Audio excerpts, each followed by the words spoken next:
Moving on to our next speaker, and this is Emmet Kirwan.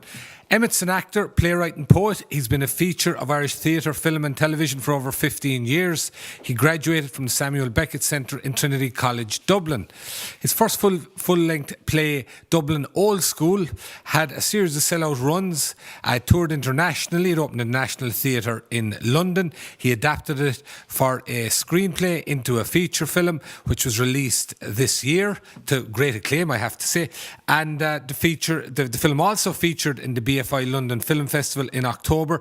Emmet is also the recipient of the Stuart Parker Trust Major Bursary Award in 2014 for that Dublin Old School. And it has also been nominated for the First Fortnight Award and the Beverley Little Gems Award. Would you welcome, please, Emmet Kirwan? In a slight departure from our normal routine, Emmet's contribution, I think it's fair to say, is going to be a bit more conversational. And in that vein as well, please, anybody who's any questions along the way, just raise your hand and we'll let you in on things. Emmet, welcome first of all. If I could just open up by an artist, let me put it that way, an activist. What brought you to activism? I suppose it's I'm kind of uncomfortable with the term when people say, are you an activist? You know, I think activists for me are people who are, you know, agitating and instigating for change through, you know, collectives, and they're basically bringing people together in groups to force, you know, political entities to do things. So what has happened with my work is the work itself and the writing I do, I think has a political tone that's possibly, hopefully, agitating or pushing for social change. How would you define that tone, Emmet? Dissident. You know, the idea that the artist is not moralist but can be activist and can be dissident, can essentially say things in safe spaces like theatres that you can't really get away with saying on places like RTE or even in the airwaves, and even in a lot of like mainstream newspapers. You know, theatre is kind of a last analogue space. You know, I can get up there and say a lot of things that won't be heard, you know, by people that might want to sue me. And there's a lot of them. Would it be fair to say that you view theatre as a driver of social change? It can be, but the thing that what happens is, I think it's more of a now what's happening for theatre to be a driver of social change in the way it might have been at the beginning of the 20th century. You know, you had plays that were incredibly political, like Dune and the Paycock. You know, it was on 18 months just after the war, the Civil War just started. You know, so there was talk in the play about extrajudicial killings. Plays then stopped being that kind of current, that relevant. Television and film took that over. But as television and film has become more kind of conservative, it doesn't. So what happens is theatre can start as a hotbed of that place, but it needs to be taken further then, like the internet, the democratisation of that kind of the democratisation of that message can reach beyond the kind of analogue space that the theatre is. You know, you can't download a theatre video or, you know, thing from anywhere, but you can make it there. It can become a hotbed of in the same way, you know, it always was in the Weimar days and so forth, and all the way through, you know, the Harlem Renaissance and so forth, you know, the way it has been through 20th century history, you know. Losing my voice. Sorry. And like, in particular, what kind of issues do you think touch on the type of social change you'd like to see?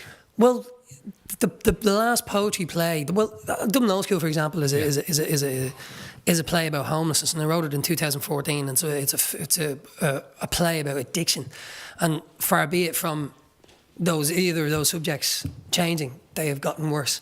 But so there's a story in there, because you always owe people a narrative, otherwise you're just giving them agitprop, and nobody's going to show up to, you know, your Trotsky, I kind of, not that I'm a trot, doesn't she's used as a derogatory term nowadays for anybody who's a left-winger. But, you know, nobody's going to show up to agitprop. You owe them a good time, you owe them a narrative. But if you can put a narrative or an idea in there that then gets adopted by popular culture, it gets consumed somewhere within the culture, somewhere within the group psyche. That small message about treating, let's say, addicts with humanity, treating addicts with a humane sense. Maybe the fact that the prohibition of drugs is something that's not working for us anymore. Maybe the push towards the decriminalisation of addicts would be something that would be better. And then also putting a human face to, you know, people who are homeless and how they actually got there and why they got there. Because usually when we see someone who's homeless, we just see the tip of the iceberg. So if you can deploy a narrative that shows these people as 360 rounded individuals, and ultimately it's the same reason why movies like Rosie were very good. If you have a narrative, people can't attack that. Because often what happened, and we've seen with like Breda Cash, you know, when she was, I don't mean to use her name just to make a political point, but people went after her when they seen that she spent the night in the Garda station. They picked apart her life. What happens, you can kind of ring fence yourself with art that has a political message, that has a social message, because essentially it's a narrative that exists only on the page, but hopefully it can change people's ideas. And Heartbreak as well was a poem that I wrote, which was part of a larger play called Riot, which was kind of a counter celebration to the 1916 celebrations that were going on. And Heartbreak is a poem that I wrote about a young working class woman who gets pregnant and is living on the fault lines of society. And it's also about, you know, the toxicity of kind of men being able to kind of talk to women in a way and treat women in a way that's just completely unacceptable, but seems to have been normalised. And it also, I hope it kind of added to the abortion referendum debate prior to that, you know. And one of the areas, because you mentioned to me beforehand that you would have strong opinions on, I think, is education. Yeah, like, you know, I'm kind of, I think I said this in another thing before, it was like I'm a walking analogy for, you know, free third level education. And, you know, we all agree that education is brilliant, but I think one of the best things that any kind of Irish government has done in the last 30 years to improve social mobility, and now I say that with a caveat, is free third level education. You know, it allows an entire generation of people like myself who would never have been given the opportunity to go to third level to get the opportunity to get themselves educated, you know, without becoming financially crippled by the time they leave, you know. Yeah. And I think the thing I was talking to you about before was the need for us to maintain free third level education and to resist going forward. For one of the things is to resist all efforts made by any government to try and reintroduce third level education fees. It's something that neoliberal governments have been doing, conservative governments have been doing the world over. They've done it in Britain. Thatcher did it. They did it in America in the 1960s. And it's usually because what happens is when you get, like in the 60s in America and in Britain, you know, in the 1970s, when you get working class kids, middle class kids, people of colour, people from minorities all working together. Usually that kind of foment starts in college education campuses.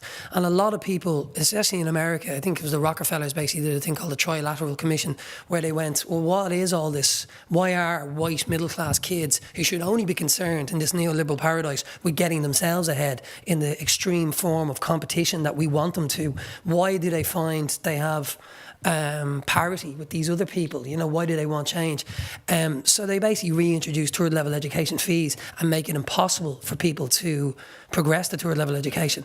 And there's another aspect to it, I believe, and this is just my own opinion, that debt is a very strong controller of populations. Michael Noonan, you know, and other politicians in the Fine Gael government are continually talking to us about taking on debt for houses, taking on debt for unaffordable houses. And debt is something that makes the citizenry of any republic supplicant, because you're less likely to riot if you have a debt of like a massive debt hanging around your neck. And you certainly are if you are a person in your 20s and you come out and you've got 60,000 euros worth of debt already, even before you have got your first house underneath your belt. So the, you know, social mobility, social change, and a better educated population to all levels helps.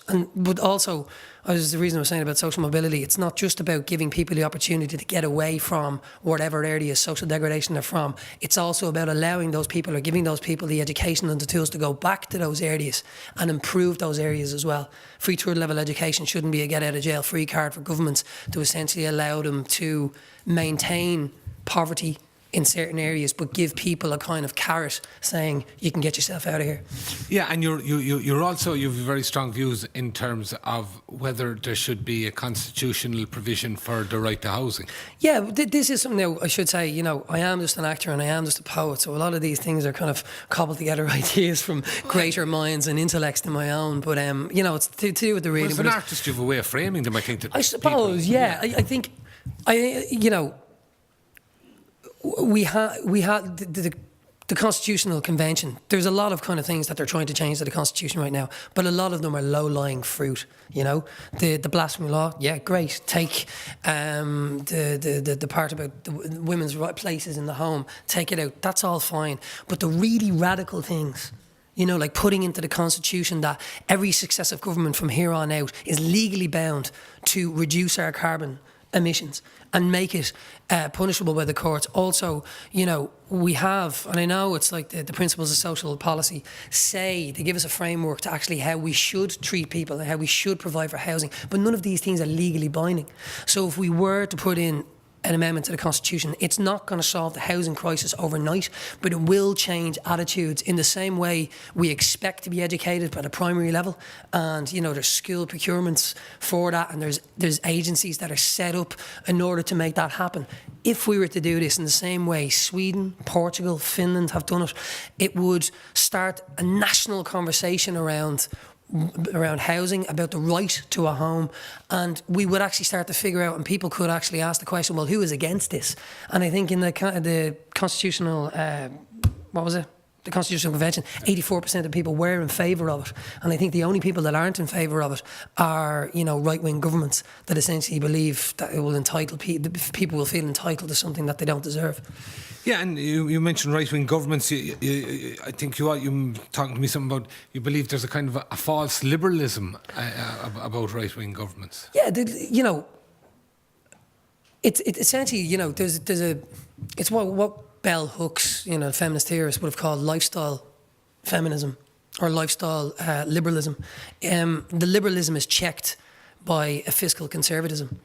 They almost give you a kind of a free liberalism to do whatever you want. You know, you can go out and get drunk and you can, you know, take your top off. There's not going to be any morality police coming along. But at the same time, simultaneously, they'll, you know, gut unions. They'll give you precarious housing opportunities, precarious employment opportunities. So these individuals will call themselves in Fine Gael and Labour to a degree, because they did cut the single parent's allowance when a child reaches the age of 7. But then we have people that are calling themselves feminists. But you can't call yourself a feminist if you are removing or making women impoverished. And if the child that woman is looking after is also a girl, you are hurting 2 women. But then they say that we are feminists. But it's not feminism, it's lifestyle feminism. Feminism and any type of liberalism has always been about helping the disenfranchised, helping, you know, people of colour, minorities, traveller women. So, like, they'll call themselves feminists, but they're not doing anything. They're standing over direct provision where there's women of colour in those situations. There's, you know, in the travelling community and various other minorities and people. It's a type of classism. You know, the liberalism is a false kind of liberalism when it comes up to a kind of inherent classism that they had towards those women when they took away those things. So, you know, you can't say you're not racist and then stand over direct provision. Do you know what I mean? And things like that. Yeah. So there's a liberalism there that exists, but as soon as the liberalism costs anything, they will essentially pull back on it. So they will give us anything that doesn't necessarily relent power on their part. So all of these constitutional amendments are all things that are not going to, tomorrow will change nothing, but they won't put in things like the right to water in our constitution, the right to a home. They won't put in things that will actually need for them to get their ass in gear to basically save the environment, because, you know, the 21st century is going to be defined by war and ecological disaster, and it's already upon us. And we can see it, and the house is on fire, and yet it's like living with a person who's saying, well, I'm a liberal and the house is burning, and they said, well, I'm not going to put that fire out, I'm just going to move to another room, you know. So, you know, cost-free liberalism, like it's cost-free liberalism, and it's it doesn't cost them anything as soon as it comes up against the fiscal conservatism, and it's something that needs to be challenged, and it's something that needs to be called out. And you know, if they really believed in it, but I don't think they do. You know, it's the real religion is markets. The real religion is, in a market sense, is neoliberalism.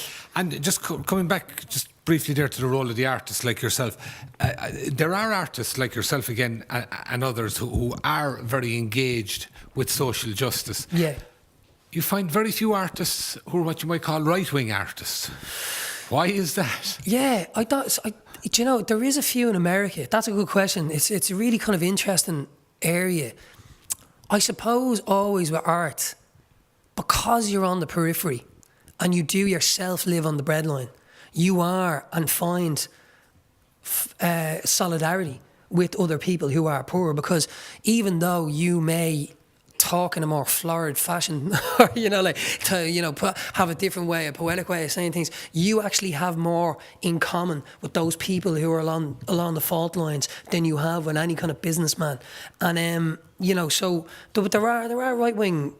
I think in America it kind of takes a different tact, because it's mixed in with a type of nationalism and a type of racism and a type of whereas in Ireland, I'm not really sure. I think it goes by what country you're in. There's definitely right wing artists in England. I'm not too sure there's too many right wing artists in Ireland. Yeah.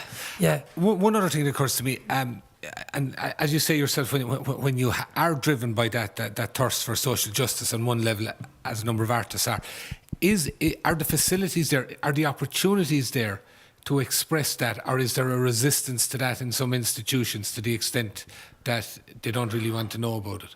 Oh yeah, well, as long the Arts Council is great, because, and I think it was the ex-minister John O'Donoghue said this, he didn't really want that to do with the Arts Council, and he was right. He said that he should treat them at arm's length, and he was right about that, because it's our money, as we know, our taxes are. So when that goes into the arts, it benefits everybody. But any kind of artistic institution that is government funded, that is giving out funds, needs independence, and the Arts Council has that. What this government has done, they've basically invented this thing, Creative Ireland, which is Creative Ireland, which was invented by the same people that did the Wild Atlantic Way and the Special Communications Unit. Some corporate governance in this thing. This is run directly from the Arts Council, from the Arts Ministry. So they basically said they wanted to set about a unique proposition of what Irish art is. Government doesn't get to say what that is. We do. You know what I mean? Artists are contrarians. They all say the different things to each other. So the idea that all that was a marketing campaign, essentially to prove to the world that austerity not only is successful, but here in Ireland it has worked. The Gathering, the 1916 celebrations, job done. And they wanted to essentially co-opt artists and actors and writers into this marketing drive. And that's what it was, at all the words of marketing drive. So there is a conservatism. I'm saying this about not right-wing. There's left-wing views in Irish arts, but there's a lot of people, only people who can afford to be an artist can be artists. So what happens is there's a monoculturalism that exists, and it's starting to happen in Britain. Because they've reintroduced third level education fees, only the richest people can go to college. So Jimmy McGovern, who's a working class writer, has said, there's a reason most of these actors are Cumberbatches, and they've all 7% of them public school boys, but it seems like they take over every part. And that's because they've got rid of free third level education, which means no more free art school. They've got rid of a benevolent welfare system. So that means you don't get people like the Beatles anymore, or Albert Finney. All of those great kind of working class leftist kind of artists that would have came up in Britain in the 1950s and the post-war period because of Clement Attlee's, government and all those great things they did. They created a hotbed of talent for art to exist and to become from every background, and that's only started in Ireland since 1997, really, with free third level education. So you get people like me out there, or Grace Dias, and the majority of us now are actually from working class backgrounds. So what has to happen is, I think the old guard of conservative kind of people that run arts institutions are fading away. There's a newer generation coming up. People like, Waking the Feminists are wrestling for power against those old kind of patriarchy. I was in London recently. The idea that we are only now giving female writers a voice on a national stage. The British theatre artists I was working with found that idea quaint. They were like, man, that was 30 years ago for us. So we have a lot of work to do in that sense. But I think there is a conservatism, but I think that's changing. And I think, I do still think there is a conservatism in the arts in certain degrees, but because ultimately people live in fear, because they have to pay their mortgage, that if they say something against government, that somehow they'll lose funding. Now, I'm not saying that there is a direct correlation between that. That's just a perception. Nobody can prove that. But certainly, if there is, the Arts Council is independent, and that's brilliant, but if there is a new type of arts funding body, and I wanted to say something that was, let's say, discriminatory against government or government policy, would they give me money, And fairness, Culture Ireland, which is great, they sent Dublin Old School to Edinburgh, and they also sent it to the National Theatre, and the Film Board also sent Dublin Old School to the cinemas, and they also sent it to Britain.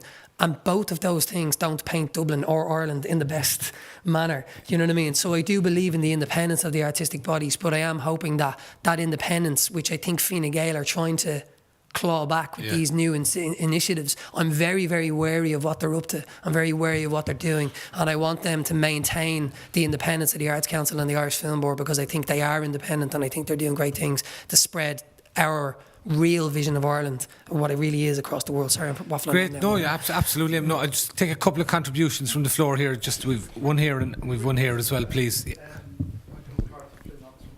How are you doing? Okay. Have it there. How you doing, Emmet? How you doing? I think you raised an interesting point there about funding for artists and whether it unconsciously or consciously blocks political voice. Yeah. I think the same challenge is in the NGO sector, because a large amount of funding is from it. And maybe my question to you is, in other countries, in the States especially, the opposition to that is actually progressive rich people who are able to fund progressive politics or artists. Maybe the question: why don't we have any progressive rich people here? It's yeah. Do you know what? Actually, Once, just in terms of time here, I just take this, ladies, well, just in terms of a question. I'll get them quick. Sorry. Hi, Emmet. You said you weren't an activist. I think you are. Oh, thank you. You don't have to lead from the front in order to be an activist. You can agitate from the back. Thank you. You're very kind. We don't have free third level education in this country. We might think we do. They're basically. Mine was 250. Now it's like €6,000 for registration fees. It's three. It depends on where you go, what you do. But I have had the privilege to go back to college in my 50s. Right. And I was speaking to one of my colleagues yesterday who's only 21, and he's a €12,000 loan already, and he's going into third year. And he's not working class, Emily. I probably would describe him as middle class. But Susie, while they'll give you grants, if you're middle class and you don't, and you're a PAYE worker, you don't always get the funding that you need. So this young man who's only 21 already has €12,000 debt. Oh my God. And he's in third year and he wants to do his fourth year. So it's not free, and it's a really... It's a misnomer. It is a misnomer, and they'll just keep increasing it. So what they need to do is fund universities and colleges properly, so that they don't need to charge registration fees. I think it's 700 million. I think was they said was needed to bring third level education up to a kind of world class level. And I completely agree with you. I had it out with a Fine Gael senator at an arts hustings about this, and she said, well, some people who can pay should pay. I don't believe that's true. I believe it should be free across the board, because the idea to any 21-year-old being either €60,000 in debt, to me, is abhorrent. I don't care. Like, and I explained this to her, I said, if you have two parents and one of them's earning 30 grand, the other one's earning 40 grand, if they have 4 kids, that's not a lot of money. No. Do you know what I mean? So, and people would consider that middle class before. But the idea is the middle class has been eroded in this country almost to the point where everybody is literally stretched. You know what I mean? So I absolutely agree with you, and I am hopefully lending my voice to an absolute trying to stop any kind of fees by stealth coming in, and I'll lend my voice to that in any way I can. Thank you. Just one other point to make is you mentioned the referendum on the women in the home, and I don't believe it should be withdrawn, because if we go back to Dan earlier, if you change it and say carers in the home, then you put the emphasis on the government in order to fund that'd be great. I didn't know that. That'd be a great idea. Proper things for people who care, families who need care, and their carers. That'd be a great idea. So it should be changed, not taken out. Not taken out. That's a great idea. Thank you. Just in that kind of thing, Ireland doesn't have a history. We don't have any rich philanthropists, and the thing is, and again, it's because the majority. There's always been a kind of an antithetical kind of view in the political classes towards the arts. Fine Gael have never, in any kind of entity that they've been since the foundation of the state ever cared about it. But I know from figures that I've seen, the Abbey Theatre gets about 8 million, I think, and then they do a night for funders, and of all of their running costs, it only pays for about 4%, and that's from the local community. So if we were to withdraw all funding, those kind of people that want to be part of, in New York it works very different. There's a whole kind of cultural stratosphere where if you give money you get invited to a night out, you get a building named after you and all these kind of things. But it's a messy kind of thing as well, because, you know, like the opioid crisis in America, the people who invented big pharmaceutical companies are building these big wings of theatres and arts institutions basically to offset the negative impact of the destruction that they are causing to America, and they do that with artistic contributions, and then they have their name up on the side of something in perpetuity forever, you know what I mean? So I would hope that people would give more money, but the donors just aren't out there. And and most people that are into the arts don't have that much money. So yeah, Emmet, it's a fascinating take. Was there another question? Sorry. I think we're stuck in terms of it's a fascinating take, and it's something a bit off centre, I think, to what we're used to. That's why it makes it all the more interesting. Right, yeah. But unfortunately, we got caught by the clock again. Ladies and gentlemen, please, Emmet Kirwan, could you? Thank you very much. Appreciate it. Cheers.